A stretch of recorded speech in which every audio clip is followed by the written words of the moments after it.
Após a queda, o livro de Gênesis começa a mostrar como o pecado não permanece apenas como um ato isolado, mas passa a se espalhar pela experiência humana, afetando relações, decisões e a própria organização da sociedade.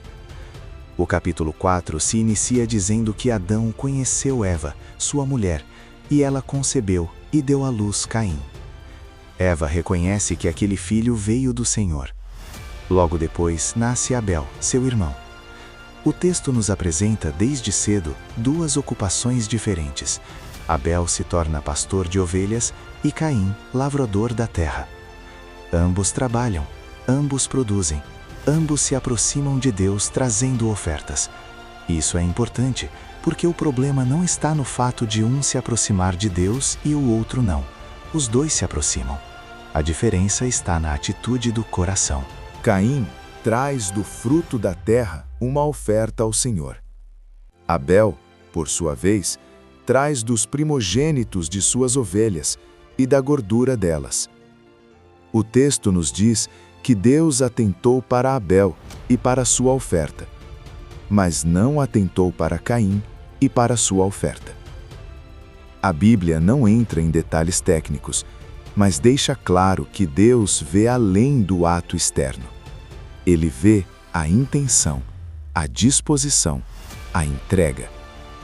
Abel oferece o melhor. Caim oferece algo, mas sem a mesma entrega interior. Caim se ira profundamente. Seu semblante cai. Deus então se aproxima dele e faz algo extremamente pedagógico. Conversa. Deus pergunta por que ele está irado e explica que se fizer o bem, será aceito. Mas se não fizer, o pecado está à porta, desejando dominá-lo. E Deus afirma algo muito forte: cabe a Caim dominá-lo. Aqui, aprendemos que o pecado não surge apenas como ação, mas como desejo que precisa ser controlado. Antes do assassinato, a ira, ressentimento e orgulho não tratados. Mesmo após esse alerta direto de Deus, Caim chama Abel ao campo. O texto é simples e direto. Ali, Caim se levanta contra seu irmão e o mata. Este é o primeiro homicídio da história bíblica. O pecado que começou com desobediência agora se transforma em violência contra o próximo. Deus então pergunta a Caim: onde está Abel, teu irmão? A resposta revela um coração endurecido. Não sei, sou eu guardador do meu irmão? Aqui vemos como o pecado afeta não apenas ações, mas também a consciência moral. Deus responde dizendo que o sangue de Abel clama da terra. A injustiça não passa despercebida. Caim recebe uma sentença. A terra não responderá mais ao seu trabalho, e ele se tornará fugitivo e errante. Caim reconhece o peso de sua condição e teme ser morto. Mesmo assim, Deus coloca um sinal em Caim para protegê-lo. Isso é muito importante. Mesmo no juízo, Deus limita a violência. Deus não aprova o pecado, mas também não entrega o homem ao caos absoluto. Caim se afasta da presença do Senhor e vai habitar na terra de Nod. Ali, ele constrói uma cidade e inicia uma linhagem. O texto passa a mostrar o desenvolvimento da sociedade humana longe de Deus. Surgem cidades, avanços culturais, música, metalurgia, mas também crescimento da violência.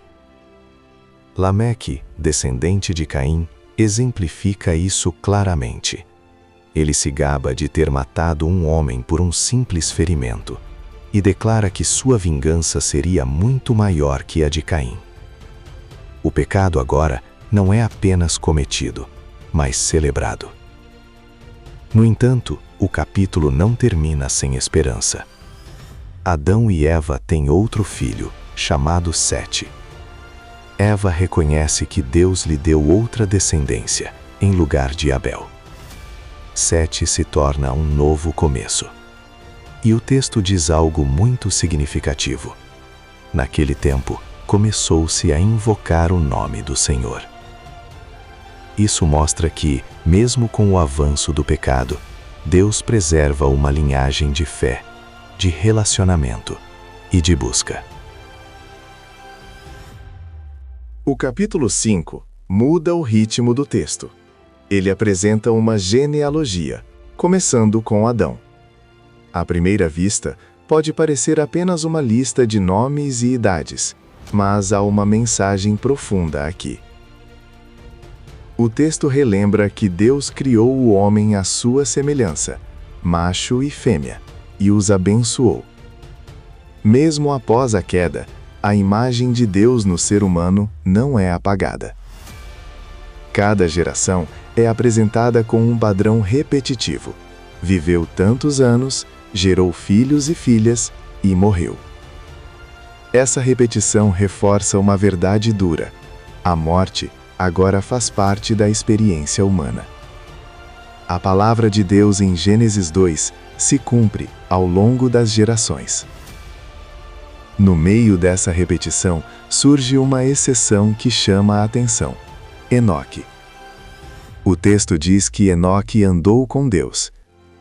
Diferente dos outros, não se diz que ele morreu, mas que Deus o tomou para si. Enoque se torna um símbolo de comunhão profunda com Deus, em meio a um mundo marcado pela morte. A genealogia segue até Noé.